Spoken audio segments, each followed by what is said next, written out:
personal branding paling penting itu terdengarnya terlalu klise sih, tapi just be yourself sih. Tapi kalau di politik tuh susah banget, bro. Karena kalau be yourself nanti nggak ada yang milih. Aku sama Iben tuh sering ngomong suka ke anak-anak. Walaupun ini kayak bercandaan lah. Kita selalu bilang viral tuh nggak susah. Ya susah viral terus. Selamat datang di Ruang Suara. Episode kali ini kita kedatangan Iben. Halo Pak Sandi. Master Adi Surya. Master Adi Surya. Content creator yang super happening sekarang. Ternama dan masuk Forbes 30 Under 30. Itu adalah 30 terbesar di bawah usia 30 tahun. Forbes ini memberikan list dan tiap tahun mengupdate ya. Jadi apa kabarnya, bro? Baik Pak Sandi. Ya. Baik ya. Sibuk apa sekarang? Sekarang mostly full di konten sama bisnis sih Pak Sandi.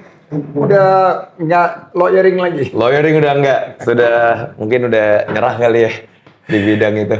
Dan dulu padahal lawyering banget ya? Iya, cuma masih kepake dikit-dikit lah sekarang. Masih ya, ilmunya masih kepake dan juga ada pengalaman di bidang venture capital, ada pengalaman juga di korporasi, capital market juga, dan walaupun sekarang menjadi full time content creator, kepake nggak ilmu yang kemarin di korporasi itu? Lumayan sih Pak, kayak contoh kemarin bisnis aku salah satu sambal bakar, kita baru ada fund raise kan, terus di situ ya jadi kepake lah pas negosiasi kontraknya. Udah terbiasa, documentation-nya udah terbiasa. Tapi ini waktu itu milih TikTok kan begitu masih awal banget ya, early banget. Tapi udah super convinced ya bahwa TikTok itu bakal gede. Pas awal tuh, pas aku awal TikTokan kan TikTok masih sepi banget Pak. Cuma waktu itu yang aku platform yang lain yang rame, IG, YouTube. Tapi waktu itu aku nyadar pas aku lagi lawyering, itu kan lawyer mungkin kadang kelihatannya sibuk di luar ya, tapi kan kalau pas lagi di kantor di meja pada main HP semua kan. Nah aku ngeliat tuh, ini kok teman-teman kantoran gue semua mainnya TikTok ya. Nah di situ aku ngeliat kayak, nih TikTok nih dapetin attention orang nih gila banget. Orang bisa berjam-jam di situ nge-spend waktunya, dan pada saat itu belum ada tuh brand-brand yang tap in ke TikTok. Nah aku ngeliat nggak mungkin sih aplikasi yang ditonton selama ini sama orang-orang yang maksudnya orang-orang yang ada duitnya juga nih, nggak mungkin nih platform nggak jadi sesuatu. Nah makanya aku waktu itu ya resign terus all in ke situ. Dan buat kalian semua, jangan distracted bahwa lawyer itu TikTok terus nge-bill kalian, karena mereka itu bukan billable hours ya. Kalau bilang TikTok bukan billable hours. Nah tapi konten-kontennya bro kan banyak berhubungan sama uang nih, berhubungan sama finance. Nah ide yang dikembangkan ini sebanding nggak sama investment yang dikeluarin nih? Kan kalau waktu lawyering jelas ilmu kita dapat dari income yang masuk dari billable hours dan lain sebagainya. Tapi kalau di konten kan kita effortnya keluar banyak, dari segi revenue yang didapatkan tuh berimbang nggak? Mungkin gede, tapi maksudnya berimbang, tapi nggak pasti.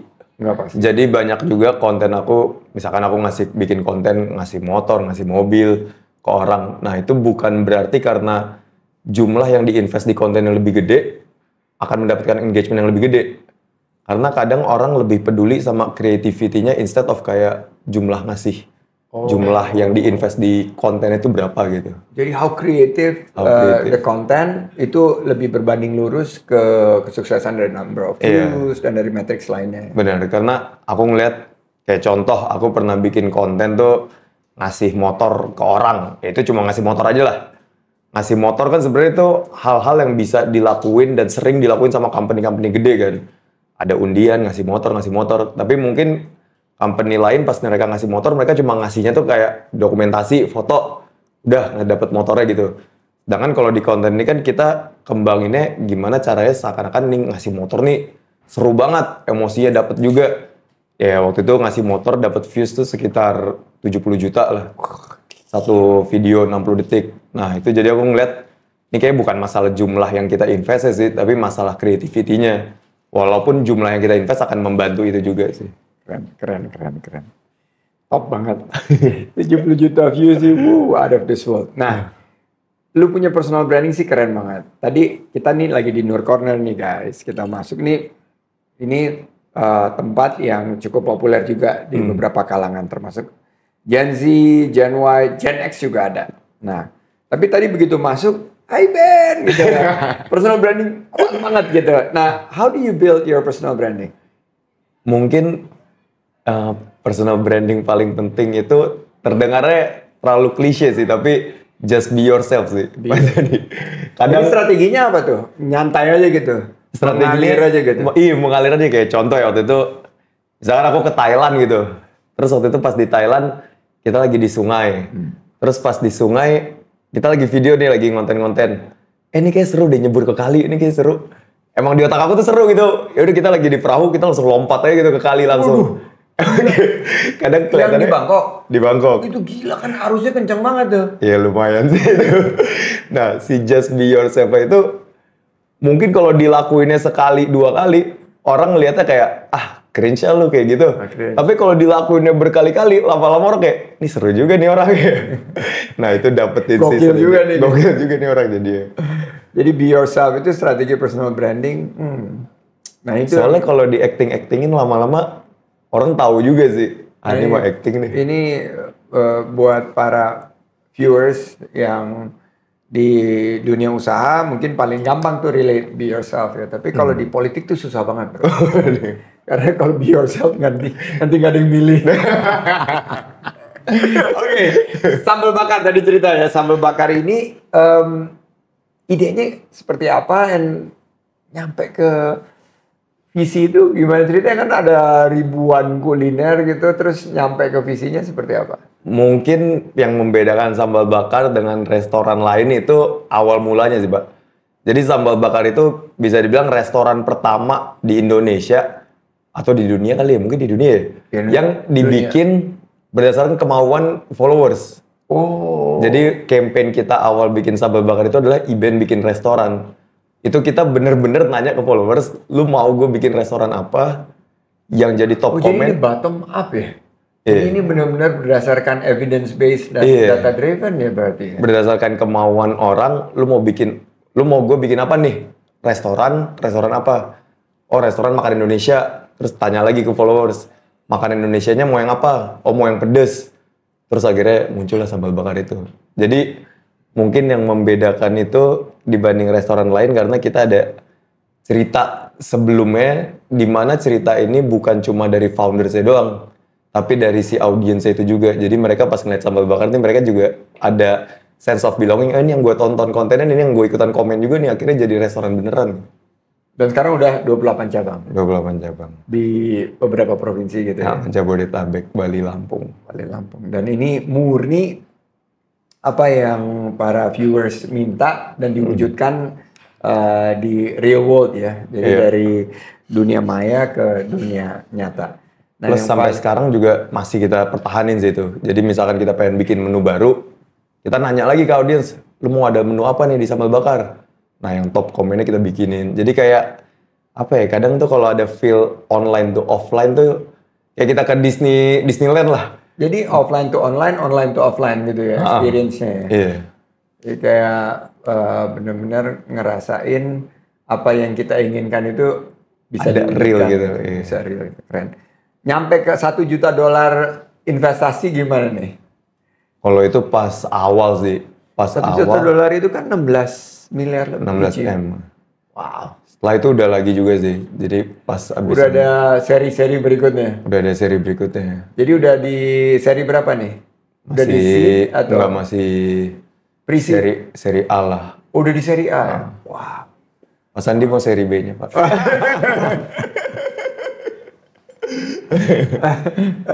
kita boleh juga.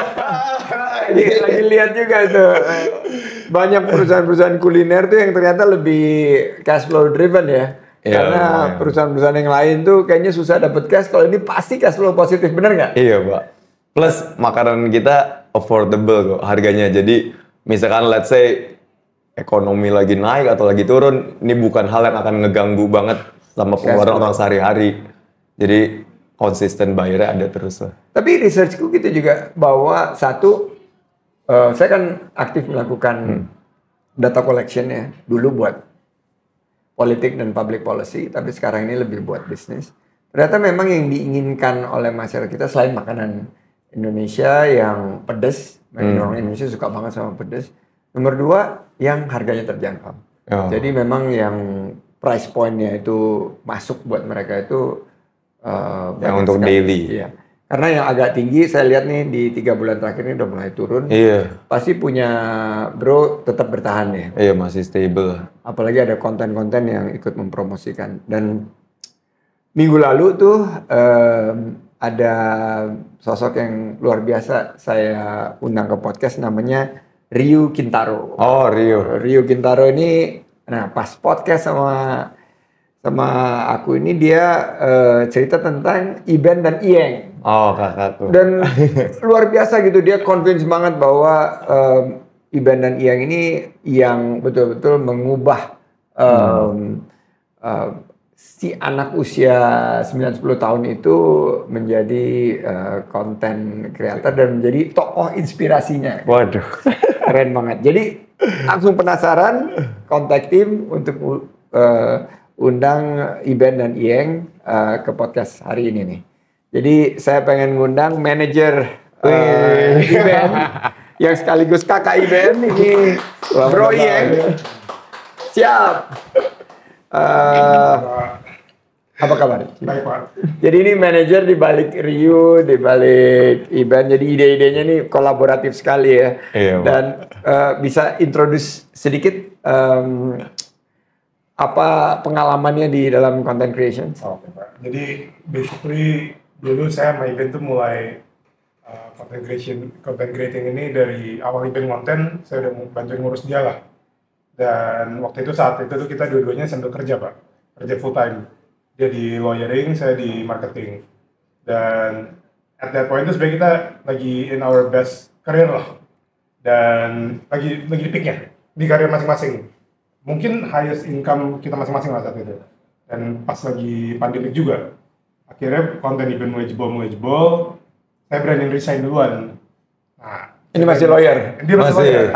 Saya berani resign duluan karena jujur gaji dia jauh lebih gede.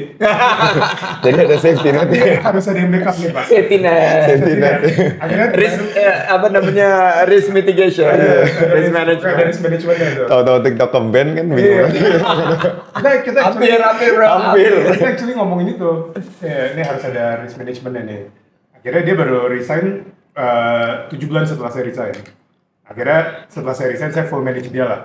Setelah manage dia, di situ setelah kita menggila lagi lah dalam konten, kita tuh selalu content driven. Jadi endorse tuh nomor 2 lah. Kita it's always about entertaining people more and more lah. Setiap hari, setiap bulan harus update terus.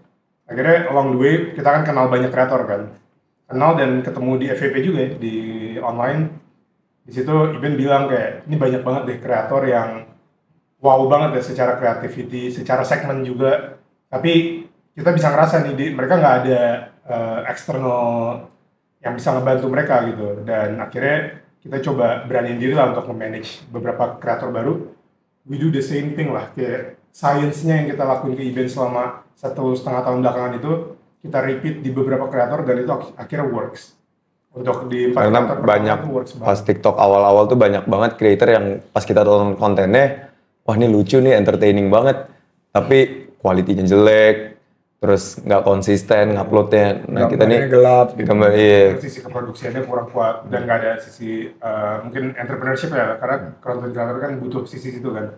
Dan kita ngerasa us being full time marketing sama lawyer, kita punya konsistensi disiplin yang tinggi dan itu yang kita selalu terapin ke anak-anak yang akhirnya kita manage. Kita coba replicate sisi situnya juga dengan segmen yang beda-beda ya. Udah akhirnya mulai dari situ getting bigger and bigger, akhirnya salah satunya ketemu Rio juga. Rio itu salah satu yang paling baru lah. Baru tahun 2025 ini. Tapi dia sangat impress sama Oh, dia juga gila sih, seru deh. Itu anak, dia one of a kind lah dia. Nah, untuk viewers yang belum tahu, nih Bro Iyeng ini adalah sosok di balik banyak banget konten, termasuk grup ini LLTT FOC. Iya. Dan boleh ceritain dikit. Ya, tadi yang tadi saya ceritain Pak, backgroundnya itu awalnya lebih dari keinginan kita untuk bikin another event nih yang benar-benar diurusin secara schedule, Serius secara banget. serius gitu dari sisi produksinya, karena kita lihat waktu itu sangat sedikit yang melakukan itu, dan mostly semuanya itu pasti punya partner ya kayak sayanya gitu, sama teman kreator ya. Akhirnya saya coba, tapi nggak semua orang punya privilege itu kan. Akhirnya saya coba nerapin itu ke beberapa kreator lah. Akhirnya work satu. Nah, sekarang fokusnya ini emang kita mencoba menjadi community content creator atau talent management yang fokusnya memang di ngebikin konten dan upgrade sisi konten terus. Karena emang one of our vision yaitu supaya TikTok ini selalu seru lah, kepanjangan dari sekarang sampai kapanpun gitu. Dan di luar dari kita manage, kita juga nge-educate banyak kreator. Sekarang tuh di sekitar 400-an kreator lah. Wow. Jadi kita kantor kita tuh istilahnya open house buat TikToker lah. Hampir tiap hari ada Ini yang di TikToker yang Bintaro nih. Ya, termasuk juga perusahaan-perusahaan marketing atau brand apapun ya, yang dia ngechat saya terus, ini kita ada konten gitu-gitu, boleh nggak diajarin tim marketingnya dan lain-lain. Nah, kalau mereka emang meet our standards lah ya untuk diajarin gitu, kita pasti bakal mau. Tapi pasti ada proses kurasinya juga ya. Pasti ada proses kurasi. Dan yang memastikan kualitas dan originalitasnya Untuk yang masuk yang ke talent management itu mostly kita pilih bareng sih. pilih bareng. Jadi di dan saya udah ada yang kayak milih kualitatif kali ya. juga. Tergantung seru atau enggak aja. Kita pasti lihat yang seru. Dan dari aspek kreativitasnya, Iya. imaginative dan semua ekosistem itulah harus Iya. dapat ya. Dan kegilaannya sih. Dan sama the way mereka ngeliat industri content creating itu sendiri Pak, kayak work ethics-nya lah dan disiplinnya juga itu yang pasti kita lihat. Dan itu pasti ada subjektivitas juga ya. Oh, banget sih. banget. Jadi nggak ada yang bilang oke ini Nggak ada. benchmark, lu lolos Iya, atau enggak. enggak sih. Itu pasti harus ada mata yang mengecek dan memastikan bahwa ini masuk originalitas, ini Iya. seru, ini cocok buat brand yang akan kalian kembangkan sama-sama. Harus subjektif sih Pak, karena jumlahnya banyak sekali. Ya. Iya. Udah 400, luar biasa. Nah saya dengar-dengar yang ini bisa membuat, waktu itu ada podcast yang saya dengar, siapapun bisa viral nih, bener Bisa. nggak? Bener Pak. Bisa. Saya percaya itu sih. Kalau Gue viral, udah lama nggak viral nih, bisa kan dibuat viral. kalau viral Kasian nih si Almer sama Ade nih lagi harap cemas, belum mencapai. Dulu sih waktu awal-awal ini lebih sering viral, tapi semenjak masuk pemerintahan ini langsung turun.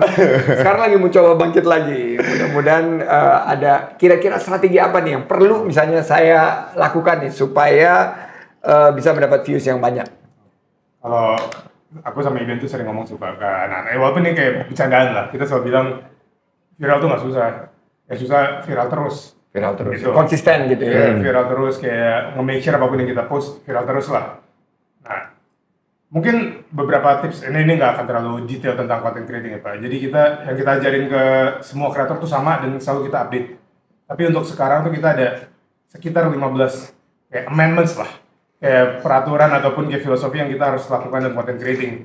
Cuman mungkin dari 15 itu kalau saya harus bilang apa yang paling penting ya dalam TikTok sendiri, itu kita pasti rujukannya selalu mencoba untuk entertain the mass. Artinya mengentertain orang secara massal.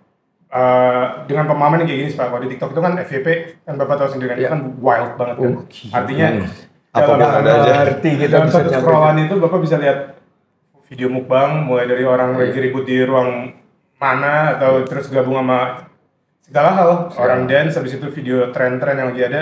Jadi udah it's a war zone kan. Iya. Jadi apapun niche kita gitu, apapun yang kita mau coba bikin, misalnya kita makeup reviewer gitu, atau kita automotive reviewer, kita tuh udah nggak bisa, we cannot choose our audience di TikTok. Jadi we don't get to choose. The audience choose you. Yes. Iya.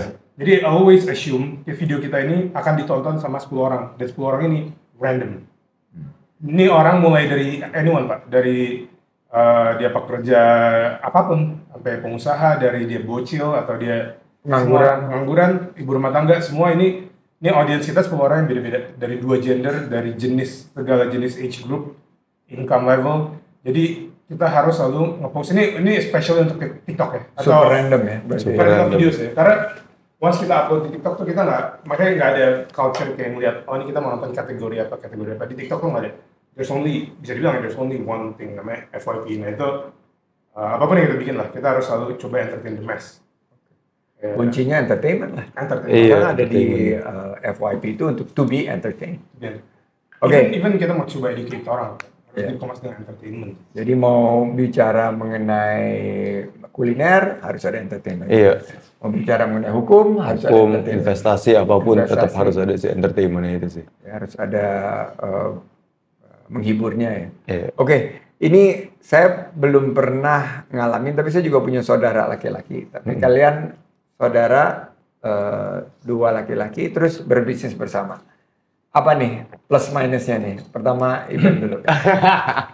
You work with your own brother dan ya ini kan kayak startup ya, tapi startupnya itu sama kakak sendiri. Plusnya kalau dari aku sih kepercayaan kali ya Pak. Ya. Mungkin kalau kita partner sama orang yang kita nggak kenal, ya itu pasti kan kita ada, nih orang bakal ngapain nih, walaupun udah mau sepercaya apapun deh. Karena ya seiring kita aku ngejalanin konten ini juga dan bisnis, adalah pasti pihak-pihak yang kita kira udah percaya, ternyata ya nggak sesuai ekspektasi kita lah. Nah, kalau sama kakak sendiri mungkin si kepercayaannya bisa lebih dilepasin lah. Lebih nyantai, oh gue tahu kok nih orang nggak bakal ngapa-ngapain. Oh kalau dia ngapa-ngapain juga ya udahlah ke dia juga. Jadi ada sisi gitunya. Oke. Kalau kelebihannya lah ya, kelebihannya kalau menurut saya udah tahu sih ekspektasinya itu dari dia apa aja dan dia juga tahu ekspektasi. Misalnya dia nyuruh saya suatu hal A, dia udah tahu hal apa yang saya udah pasti jago. Karena kita hidup bareng dari kecil lah. Dia tahu benar kalau saya dikasih task seperti apa, pasti the way saya ngeliat task itu kayak gimana. Saya malasnya ngelakuin apa. Jadi udah nggak harus ada those time burn yang di every time kita start new business atau apapun ya. Kayak ya udah expect ya. Ya udah otomatis lu yang ini, gue ini. Saya suruh dia nemenin orang lama-lama ngobrol gitu, dia pasti udah burn out, dia capek. Tapi kalau dia nyuruh saya ngebaca kontrak atau apa yang terlalu panjang, saya udah pasti mager. Oke. Jadi itu udah hal yang kayak kita udah Complementary jadinya. kayak gitu Pak. Good partnership dong kalau gitu ya. Lumayan lah. Dan kalau kita ada suatu hal yang kita dua-duanya nggak suka, ya udah kita hire orang. banyak hal yang kita kolektif nggak suka berdua gitu. Oke. Itu orang. Tapi mungkin kalau karena bersaudara gitu ya nggak ada sungkan-sungkanan lah. Pasti kan kalau A, B nggak usah komunikasinya nggak repot gitu ya. Dan itu yang selalu kita, bukan kita utamain sih, tapi emang udah natural aja kayak kalau dia ngasih ide, aku bilang kayak jelek lah ide lu. Dan itu pun juga jadi kita terapin ke talent-talent yang lain. Kayak kita tuh ngomong brutally honest lah. Itu yang ya jarang didapetin sih kalau kita lihat kan partnership kakak adik itu apa ya? Yang ada nggak kalian yang punya role model bisnis kakak adik gitu? Kalau di dalam dunia internet lah ya. Dunia internet. Dunia internet lah ya misalkan. Mungkin Bisnis, luar negeri sih. Di dalam negeri nggak ada? Kalau di dalam negeri mungkin Jovi Alda Lopez lah sama Jovi Alda sama Jovi di dunia konten. Iya. Tapi kalau di luar negeri Logan Paul sama Jake Paul kali ya. Oh, oke. Itu lucu itu. Kalau mereka dua-duanya sama-sama konten kreator kan. Iya. Satu di bisnis channel lah. Iya. Ya, motion. Oke. Jadi itu mungkin yang partnership yang kalian mau emulate ya di sini. Lopez Brothers mungkin. Iya, mereka berdua. The only one. Siapa lagi ya? Nggak ada yang kakak adik. Banyak. Hah? Ada yang lain? Oh ini Jerome. Ya Jerome Pauline. Jerome Pauline. Ya mungkin itu jadi inspirasi juga ya, karena kadang-kadang kan bisnis sama kakak itu apalagi kalau urusan duit atau adik gitu, kalau misalnya terus ada dispute, kita bukan hanya kehilangan duit, tapi kita kehilangan brothers kan. Itu yang memang kadang-kadang jadi tantangan.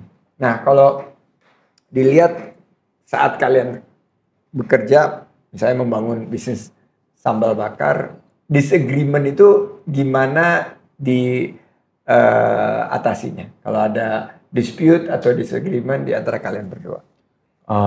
Kalau perbedaan pendapat sih udah pasti ada ya, aku sama dia. Walaupun kadang jarang sih. Jadi kita, Oh justru jarang ya? Lama-lama makin jarang sih. iya. Jadi kita tuh nggak pernah, kayaknya jarang banget ada perbedaan pendapat. Malah yang sering itu kita ada suatu hal nih, terus aku analisa dia beda, terus lama-lama kita gabung-gabungin pendapat kita sampai ketemu nih si endingnya. Oh yaudah kita akan nge-treat ini gimana. Dan hampir nggak pernah sih sampai ada di titik dimana kayak gua A, lu B. Pasti akhir-akhirnya ya kita ke C gitu. Poin yang baru lagi gitu. Iya nggak pernah deh. Sepertinya sih itu berani. You're blessed. Sebenarnya lebih makin kesini makin jarang ada perbedaan opini gitu. Karena mungkin karena udah cukup jadi lah 4 tahun lah menjalani manajemen ini dan atau konten ini lah. Jadi lama-lama kita udah sebahas malah most of the time kita berdua ngedebatin orang lain gitu. Jadi lebih ke situ arahnya. Wow, ini malah jadi mendekatkan ya. Selama 4 tahun, project apa yang paling successful? Sambal bakar ya. Itu Tapi ya mungkin nomor satu tetap kontennya sih. Konten. Karena itu yang dengan sambal bakar. karena itu yang ngebikin bisa ada sambal bakar, ada si LL-nya. Ya, ternyata dengan kita bisa mendapatkan attention orang sebanyak itu, mungkin ya kan orang pada bilang waktu adalah duit ya, berarti kan attention adalah duit juga nih. Iya. Nah, Time is kita udah dapat attention-nya, ternyata gampang tuh setelah itu pengen jual ini, jual itu, bikin ini, bikin itu. Jadi ya mungkin ya achievement-nya si kontennya itu. Oke. Yang paling disaster apa? Project yang paling disaster. itu. Karena ternyata 80% masyarakat kita lebih banyak belajar dari failure story atau kegagalan atau disaster story daripada kesuksesan. Yang Kira-kira paling apa ya? disaster. Dan lesson learn-nya apa? Mungkin ini ya dunia investment kita ya. Oh, iya. Tapi it has nothing to do with konten ya. Tapi pakai uang hasil konten. Nah itu mungkin di sisi kita nggak bisa manage, nggak invest wise lah. Waktu itu saat itu. Oke. Makanya kita sebenarnya datang ke sini pengen belajar. Makanya ada profesi investment manager. Jadi kita sempat di humble down ya. Kalau kita diingetin kayak, you guys are content creators. Udah lo nggak usah Ya udah coba-coba stay invest. what you get. Udah win. Lu baru mulai di invest, ya harusnya lu main dengan uang yang nominal belajar. Mulailah. Nah ini udah, kemarin kita sempat belajar itu disaster. Kemarin saya ada acara IPO Bootcamp dan salah satunya adalah bisnis seperti kalian gitu. Mereka akhirnya juga memutuskan ingin mencoba melihat kemungkinan IPO supaya nanti ada investor masuk dan di lebih governance-nya sehingga tidak ada peluang. Jadi mereka akan fokus di content creating aja dan masalah investment managing itu diserahkan kepada ahlinya. Oke, kita udah di penghujung. Mungkin words of wisdom nih, wow-nya nih, words of wisdom dari Iyeng sama Iban. Tentang content creating, tentang dunia usaha, tentang startups, dan lessons of life. Oke, mungkin Content creating lah, tentang content creating lah. Saya bareng Iben, jadi saya bakal ngomongin dari sisi content creating ya. Dan this is coming from someone yang ngeklaim diri itu content creator tanpa menjadi seorang content creator lah istilahnya. Ya, mungkin satu yang saya selalu ngomongkan anak saya sih Pak, kali ini mungkin saya pakai platform Pak Sandi untuk menyampaikannya itu always see content creator itu it's more like a business than it is a job.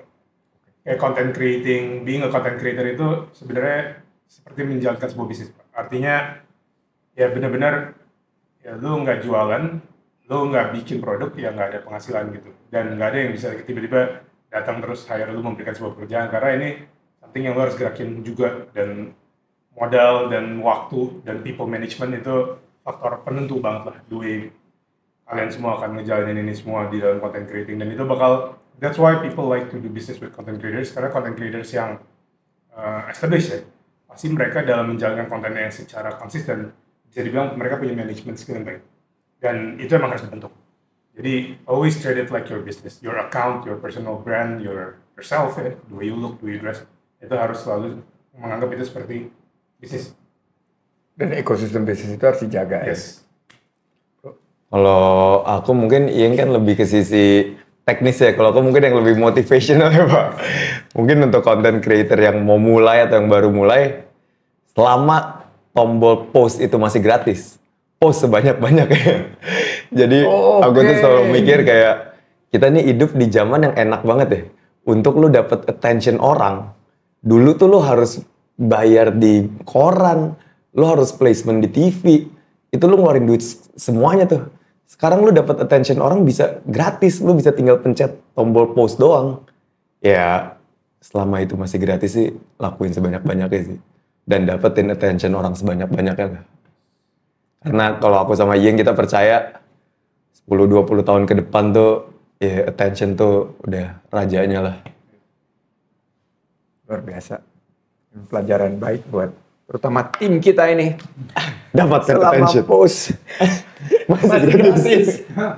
Use it and abuse it. Use it and abuse it. Terima kasih yang sama Iben Siap. udah mau Thank you, datang ke Sandi. sini dan sukses untuk bisnis kalian. Siap. Kapan kita bisa kerjasama di investment managing? Saya siap dan juga kita banyak nanti mau belajar di content creating. Siap. Kalian. Terima kasih, sampai jumpa di episode selanjutnya.